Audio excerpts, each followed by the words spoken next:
As I'm walking along the track here, I cannot even describe how incredibly beautiful it is here. I've got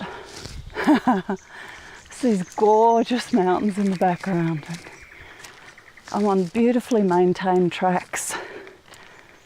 And to me, you know, this is richness. This is richness, being able to get out and enjoy what we've been given. Get out and enjoy nature at its finest. I mean, this is less than an hour away from my home. And I've been here a few times in all sorts of different weather, and it's a particularly gorgeous day today. But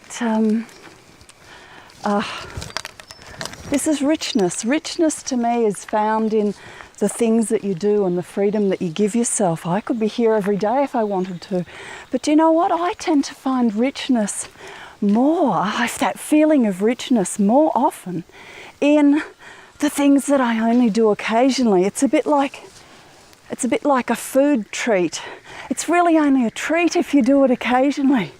And this richness, this feeling of just incredible richness. I love that feeling. And luxury, I mean, luxury to me is driving up here with the top down on the car and just enjoying the beautiful day and being able to go out and do whatever I please at any time I want. So I'm redefining what's rich, that feeling of richness.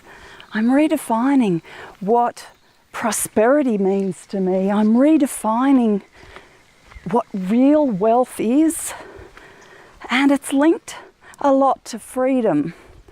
But the freedom that I'm talking about isn't a freedom from the government or freedom from particular relationship or freedom from work. And everybody has days off. Today is a Sunday.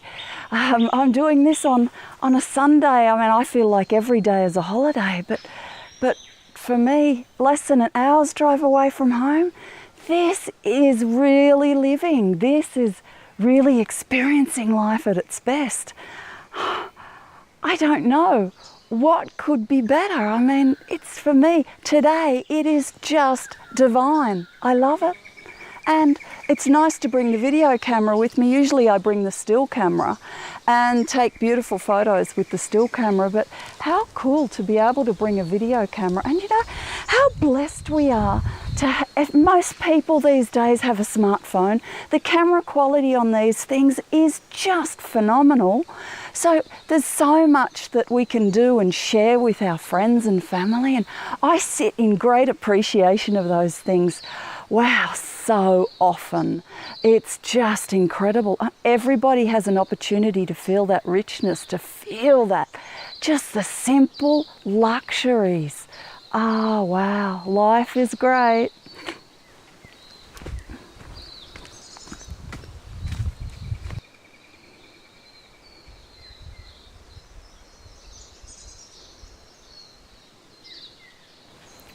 Got a really beautiful entrance to a cave coming up here, and I want to make sure that I got the camera on it. This has been carved out of the stone, and let's take you for a walk through here.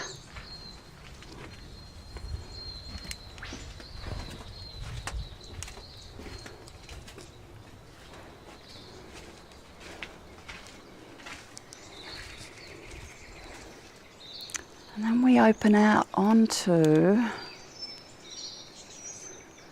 really, really big rock face.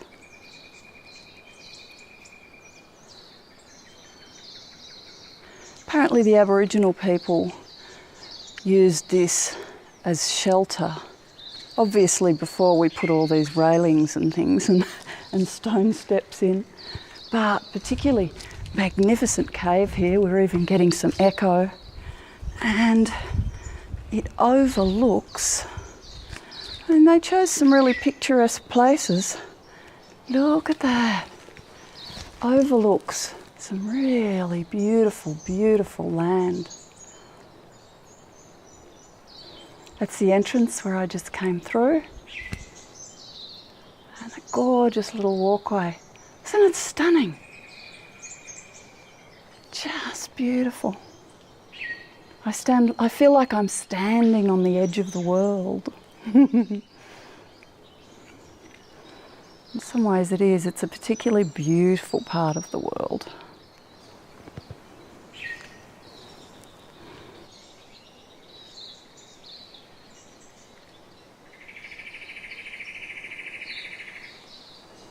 Have a look at that sky. No one spent a cent for what God's given us, or for what the Creator created for us before humans came to live on this planet. We don't pay for the air, we don't pay for the water, we don't pay for the birds or the sun, or the mountains or the trees, or the beauty or the balance of nature. It's just extraordinary.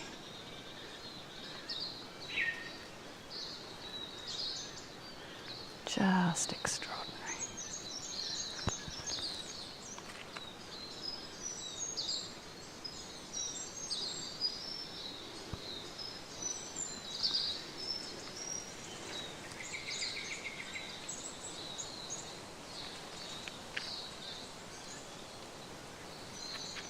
Back up into our big cave.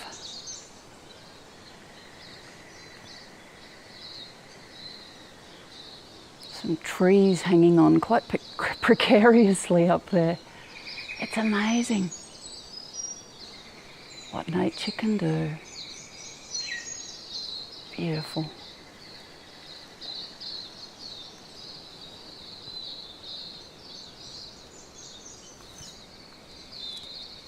And certainly in these parts of Australia, man has assisted nature in the most beautiful ways. I appreciate it greatly, what man has done here.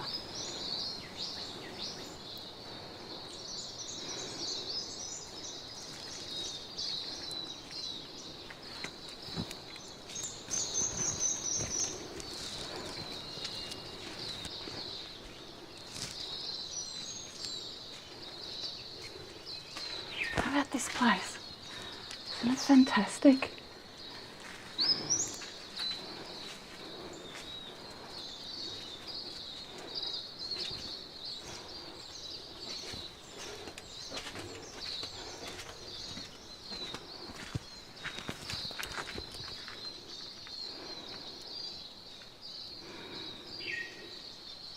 I wish I had something profound to say, but I mean, really, what can you say in the midst of natural beauty?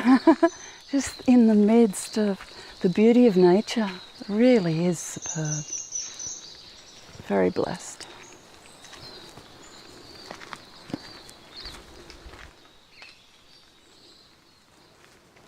As I'm walking along here, enjoying all of nature's beauty, a topic about richness, wealth and prosperity has to include the topic of money, and that's where some people seem to have the highest charge or reaction to.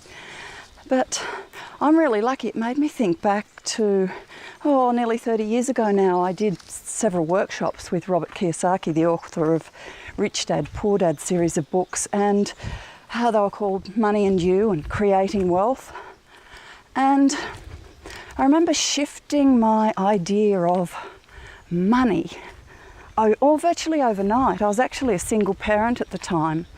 And within 6 weeks of doing that first workshop, Money and You, I had opened my own clothing boutique. And wow, I had to actually go for a business loan. I'd been a single parent for quite a long time, and I had to go for a business loan so that I could open this business.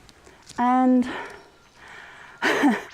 it reminds me of something that Robert Kiyosaki says. When you go to ask for money, or you go to ask for anything, even if you go to ask for the universe to bring you health, wealth, freedom, love, whatever it might be, you go You go to those places expecting to receive. So for me, my whole idea around money shifted after this seminar, and I went out and got prepared, a $30,000 loan. I did a which, complete 30 years ago was business overview or business projection, a business plan of what I'd hoped to achieve. So that got my confidence up that I knew what I was doing. And I walked in there, and I remember walking out of the bank after speaking with the bank manager and absolutely just kicking my heels up in the air because he said yes straight away. And I had no security. I didn't own a home at that stage. Nothing. I had worked in the clothing industry.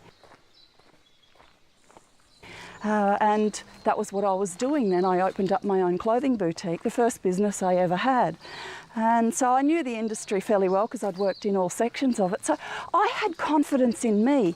So when I asked for that loan, I also had confidence that somebody else would feel that confidence from me. And that's a really beautiful thing when you can ask who didn't expecting to receive as much as what I have now.